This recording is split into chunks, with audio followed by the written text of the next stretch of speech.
নবী করিম সাল্লাল্লাহু আলাইহি সাল্লামের আবির্ভাব ইটসেলফ কিয়ামতের একটি আলামত।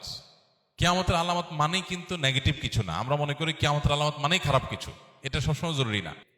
কিয়ামতের ইলম, কিয়ামতের সময় ক্ষণের ইলম একমাত্র কার কাছে আছে? আল্লাহ রাব্বুল আলামিনের কাছে।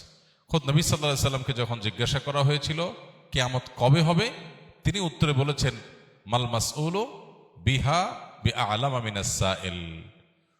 যাকে জিজ্ঞাসা করা হয়েছে তিনি প্রশ্নকর্তার চাইতে বেশি জানেন না। অর্থাৎ ঠিক কবে হবে এই দিনক্ষণ আমরা কেউই আসলে জানি না, এটা জানেন কে? আল্লাহ রাব্বুল আলামিন। তবে হ্যাঁ, কিয়ামতের অনেক আলামত আছে। এই আলামতগুলো আপনি চাইছেন যে অবশিষ্ট সকল আলামত জানতে। কিয়ামতের সকল আলামত একসাথে জানানো কঠিন। কিয়ামতের আলামতগুলো দুই প্রকার। একটা হলো আলামাতে কুবরা, বড় আলামত। বড় আলামত বলতে উদ্দেশ্য হলো যেগুলো কিয়ামতের ঠিক কাছাকাছি সময়ে একেবারে শেষ মুহূর্তে প্রকাশ পাবে, যেগুলো দেখে মানুষ বুঝবে যে শেষ, আর সুযোগ নাই।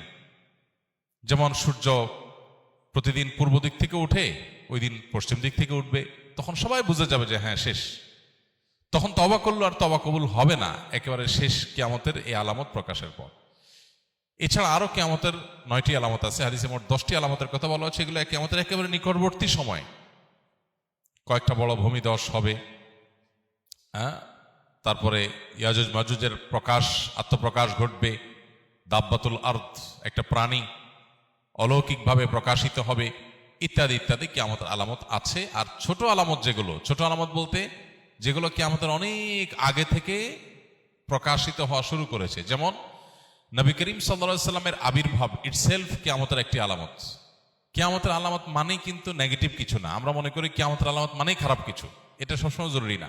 হ্যাঁ, বেশিরভাগ আলামতই হয়তো বা একটা উল্লেখযোগ্য সংখ্যা আলামতই হয়তো নেগেটিভ বা খারাপ জিনিস, অপ্রত্যাশিত জিনিস, কিন্তু কিয়ামতের অনেক আলামত আছে যেগুলো আসলে খারাপ কিছু না। যেমন নবী সাল্লাল্লাহু আলাইহি সাল্লামের আগমন, তার আবির্ভাব, এটা কিয়ামতের একটি আলামত। তার মানে এটা একটা ইন্ডিকেটর যে সৃষ্টি জগৎ তার পরিণতির দিকে যাচ্ছে। তারপরে আর নবী কোন রাসূল, নবী হিসাবে রাসূল হিসাবে কি আবির্ভূত আসবে না, নতুন কোন নবী রাসূল আসবে না।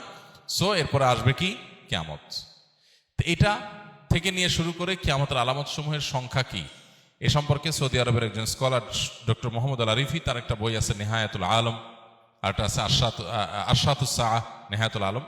এই যে বই, এই বইয়ের মধ্যে তিনি অনেক ডিটেইল আলোচনা করেছেন। আমরা এগুলোকে সংক্ষিপ্ত একটা ছোট্ট ছোটি বইতে প্রায় 10 বছর আগে একত্র করেছিলাম, কিয়ামতের 141 আলামত এই নামে। এই 141 আলামতের মধ্যে আপনার 10টা হলো, বাকি 131টা হলো ছোট ছোট আলামত। এই যে দাসীর পেট থেকে তার মালিকের জন্ম হবে, এটা একটা আলামত। এটার মানে অনেক মুহাদ্দিসরা বলেছেন যে সন্তানরা মাদের সাথে দাসীর মতো আচরণ করবে, কাজের লোকের মতো আচরণ করবে, রেসপেক্ট করতে ভুলে যাবে, কিয়ামতের আলামত। এরকম ছোট ছোট লোকেরা তারা বড় বড় লোকে পরিণত হবে। রাখাল, সাধারণ রাখাল হঠাৎ কিছুদিনের মধ্যে দেখা যাবে সে আট্টালিকার মালিক হয়ে গেছে।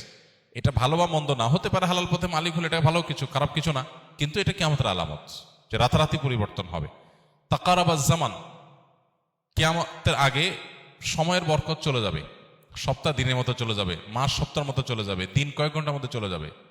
এরকম বহু আলামত কিয়ামতের হাদিসে বর্ণিত হয়েছে। সেগুলোকে গণনা করে 131টার মতো সংকলন করা গেছে, এবং বড় আলামত আরো 10টি। তো সবগুলো জানার জন্য ওই বই পড়া যেতে পারে। আমাদের লিখিত বইটা ছাপা নাই ইনশাআল্লাহ, এটা আমরা নতুন করে ছাপবো, আল্লাহ চাহেন তো।